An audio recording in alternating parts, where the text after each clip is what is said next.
Қымбатты оқушылар, құрметті әріптестер, ардақты ата-аналар мен түлектер. Барлығымыз үшін биылғы 25 мамыр ерекше форматта өтіп жатыр. Әлемдік пандемия біздің күнделікті өмірімізді түбегейлі өзгертті.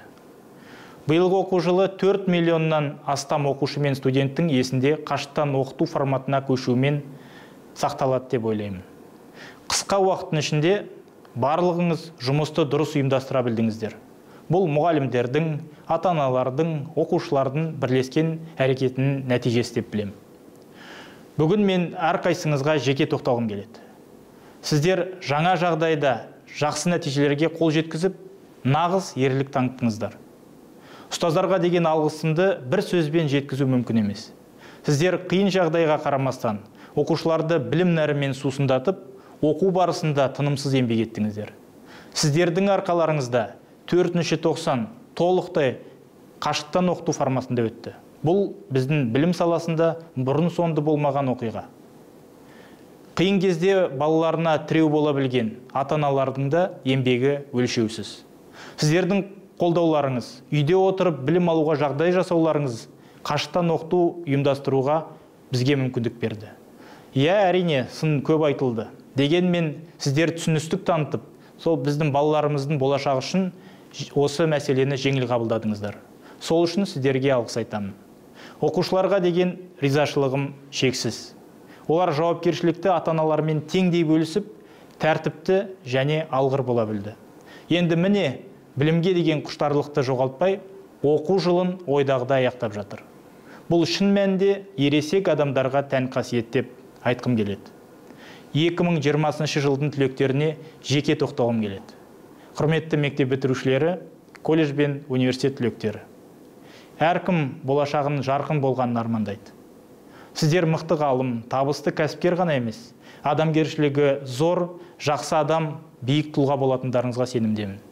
Тәуекелге бару арқылы ғана әркім өз армандаған мамандықтың иесі бола алады.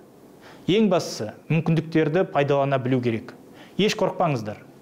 Алған беттен қайтпау өте маңызды екенін өз басым білемін.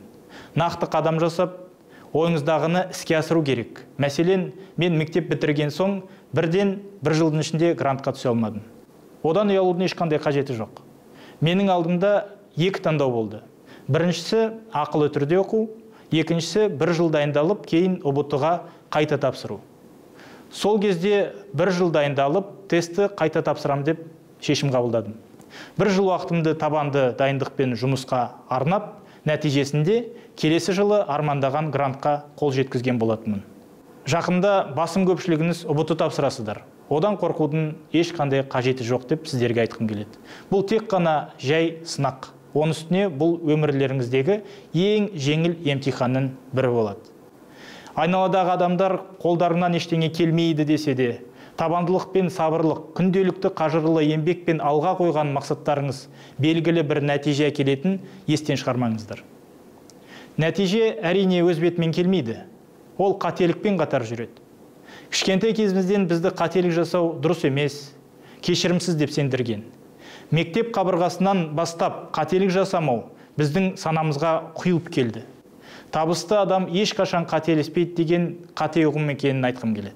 Алайда бәрі қателік жасайды. Бастысы одан сабақ алып, тәжірибе жинақтау. Қателік жасап, бәрін қайта бастаудан қорықпау қажет. Қымбатты жас түлектер, сіздер Қазақстанның тарихында ғана емес, әлем тарихындағы ерекше түлексіздер. Сіздер жақсы тәжірибе жинақтап, ой түйіп, әлемді жақсартуға үлес қосасыздар деп сенемін. Елге пайдасы тиетін жаңалық ашып, толағай табысқа жетесіздер деп үміттенемін. Сіздер тамаша кезеңде өмір сүріп жатсыздар. Қазіргі кезең армандайтын, батыл шешімдер қабылдайтын уақыт. Белгісіздік пен өзгерістердің уақытында сіздердің басты құндылықтарыңыз адалдық, әділдік, махаббат, қарапайымдылық пен батылдық болу керек. Сәттілік серік болсын, армандарыңызға қол жеткізіп, өмір құндылықтарын естен шығармаңыздар. Мереке құтты болсын.